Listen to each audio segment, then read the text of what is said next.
the Insurance Brokers Podcast Bite Size. Here we share the best bits from all of our interviewees on the Insurance Brokers Podcast.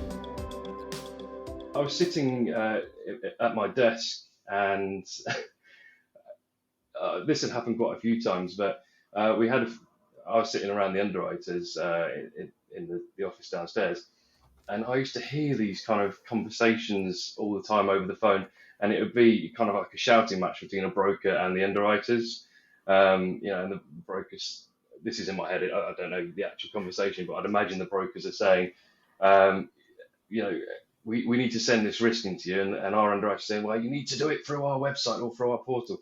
Yeah, but we don't have time to do that. And there's this kind of back and forth annoyance that both, this kind of impasse between the broker and the underwriter, and that kind of started the cogs turning. Is that surely there must be a better way? This seems really inefficient, the way that the market's working at the moment, with having to send in presentations or kind of being forced down a route to use a certain portal or whatever other kind of options were available at the time. So that's kind of where Nuworks was born, and I started chatting to a friend of mine who is an insurance broker, and I said, look, what are the problems do you face? And she kind of just spent the next half an hour going into this kind of this big kind of dialogue about how they get overworked and underpaid, not just salary wise, but in terms of having to do loads of work, jumping through all these hoops, and kind of when they're dealing with most of their clients, they get a sliver of commission in return, which means that they can't give great customer service. They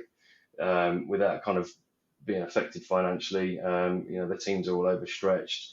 So there must be a better way. So basically, BrokerCentral was born, and the whole point of BrokerCentral is to make it easier for brokers to do their work more efficiently, so that they can free their time up to do the customer service side of things.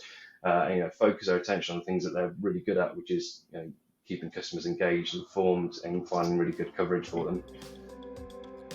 If you've enjoyed this, please leave a comment and don't forget to subscribe.